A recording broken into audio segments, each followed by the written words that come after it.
This is a Plague Tale Innocence. We're on Xbox Series X, taking a look at the now optimized experience. So this game is absolutely incredible.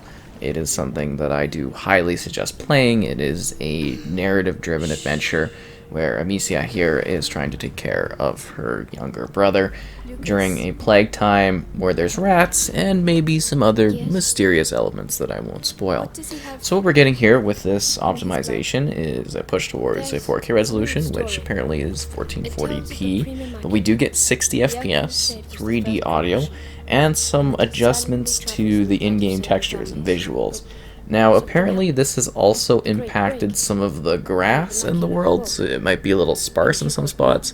So I don't know if that's like a specific thing, and that's in comparison to like the 1X version, which we were, running via the backwards compatibility technically.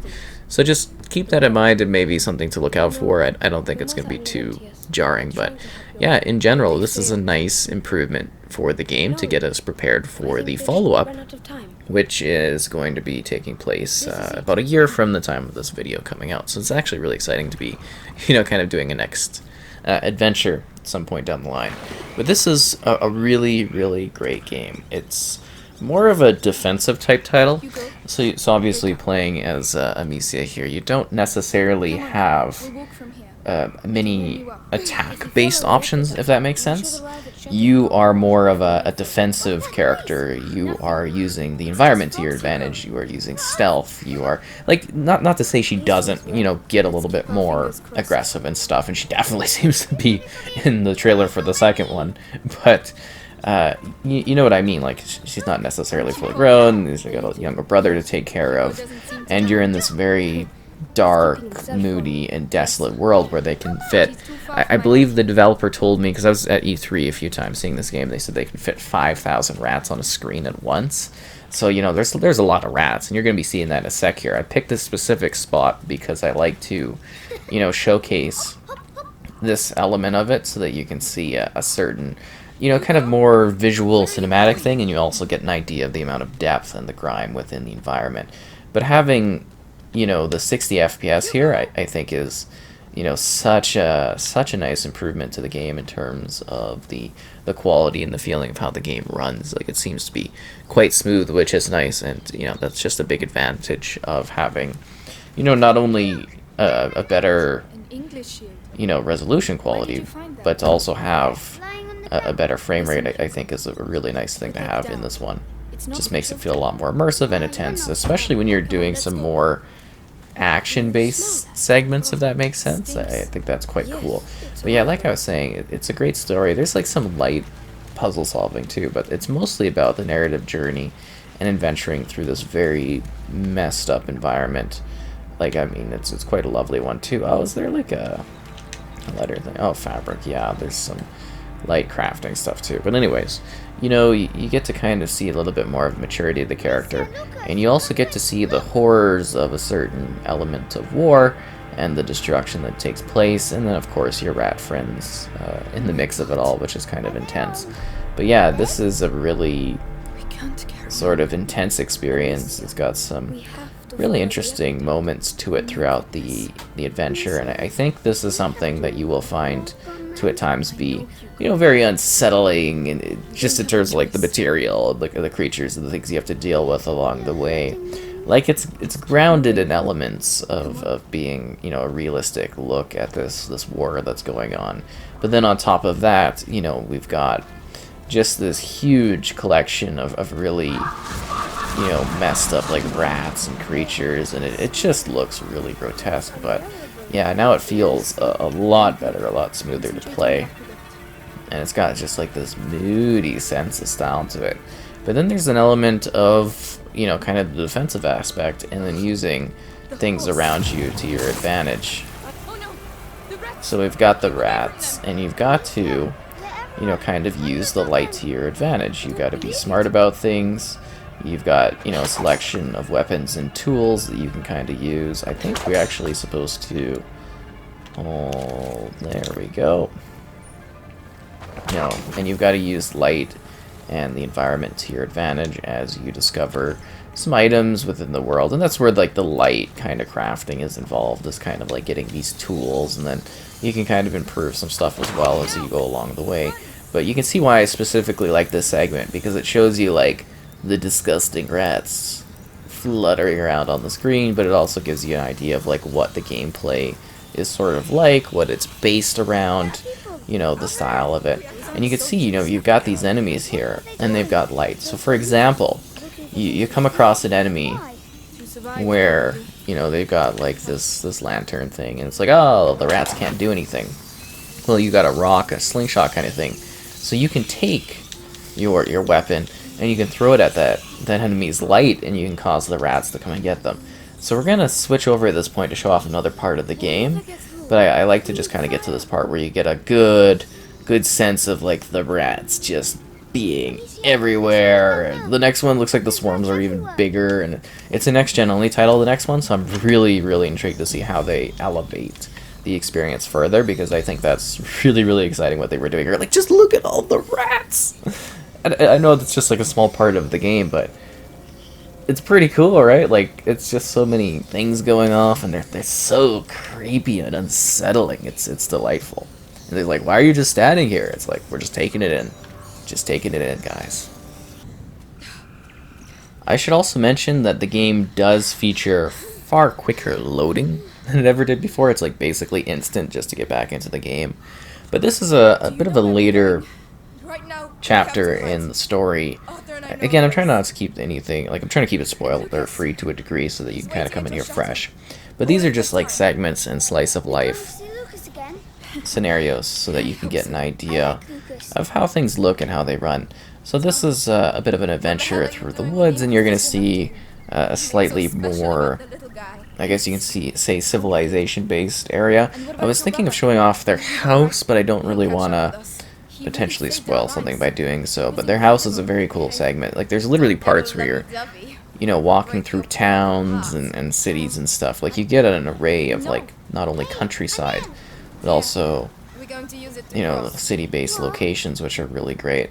And you can, you know, it's mostly a linear experience, but there's times where you can venture off the path to maybe find something hidden, or to have a nice little moment here with Hugo.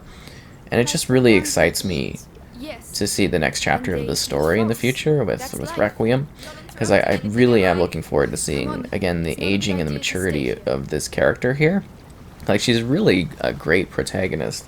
And it's going to be cool, because, like I was saying, to see a higher sense of aggression. Because here she's a lot more passive. She knows, hey, these are men that are intense. They, you know, they're dangerous. They've caused problems.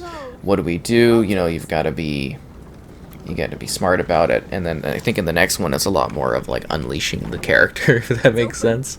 And that is kind of exciting. But you get elements of puzzle solving, and these beautiful locations and these secrets to behold, and you just kind of visit this world that is being taken by plague and having problems behind it, and I think that's really quite neat. So this is an element of kind of puzzle solving, and I'm going to try to actually remember what this is specifically, because this, you know, it has been a while since I've done this, but I think you can like close up the gate or something. Something else. Go on, Hugo. Yes. Let go of the board thingy.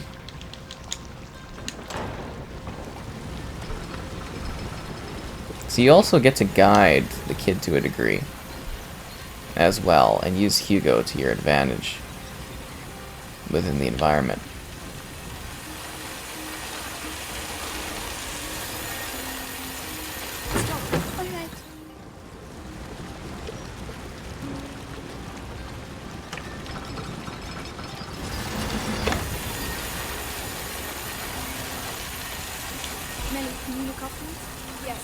And you kind of do puzzle solving like this. But anyways, I just want to say, narrative-wise,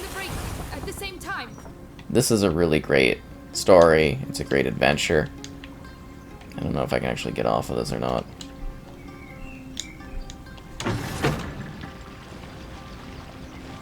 So I think if we have the kid go and do this, let you do it, Hugo. Good. And then it'll open this up, we can get across. But I want to just give you the sense of adventure and what you do in it. There's light puzzles, there's some mysteries, there's things for you to discover as you go along and see different sights.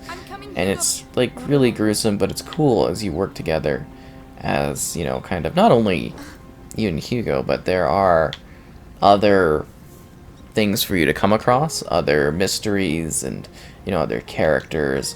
And I think once you get to the later parts of it, you'll be really particularly intrigued by what you have to do mission-wise. And I think that's kind of exciting. So I think you can release that. And then I think you can come over here and then do Hugo, I need your help. that one over there. And I think because the gate's closed. It's just, you know, some basic like problem solving here, but it's to give you an idea of just like the fluidity. And there's a photo mode too, if you're interested in that. Seeing the photo mode in action. Understood. And I think if she runs over here, just kind of let it go while I'm on that. That'd be fine. There you go. See? Simple. Yeah, it's very simple. If the Inquisition makes And you know, there's an element of Hugo kind of having these issues when he's away from you, which is kind of cool. But then you can like upgrade. You got your codex, little things you found. I think that's quite interesting. And I believe the next part is when you get to a bit of a, oh, this is like an aqueduct or something, but I believe there's like a farm. We might actually be past the farm, which is kind of just crazy how that one goes. Are you trying to impress me or what? Oh, you know it. No. All right, come on. It's pretty here. And they have this really cool base. Oh, this might be... Is that where Lucas is? I hope so. I doubt this castle is going to look like much. Yeah, it's a castle base type thing. You know where the misfit kids kind of go to. But anyways, that's basically what I wanted to show off of A Plague Tale: Innocence. It's fantastic. If you haven't played it, it is highly worth your time. It is a surprising delight. It's charming. It's got great characters to it. And I can't wait to continue my experience with Requiem, you know, the next year. I can't wait to do a review and cover that one. Because again, this game was such a treat to take in. And it's such an interesting story. And you know, there's not really like extra modes or anything, but it's all about the narrative. It's all about the characters. And I think they did a really good job with this one, providing something that is immersive and cool and mysterious. And then there are like other elements of like really messed up stuff that people are going to come across. And you'll be like, oh, I didn't think it would go in that direction, or you know, something like that. And I think that element of it is really going to intrigue people. And I'll leave you with this little bit of a mystery at the end here that might kind of intrigue you more into like being like, what's going on? What's happening? And yeah, it looks beautiful. Great to have an optimization for this game. Definitely deserved it, that's for sure. Don't say he's been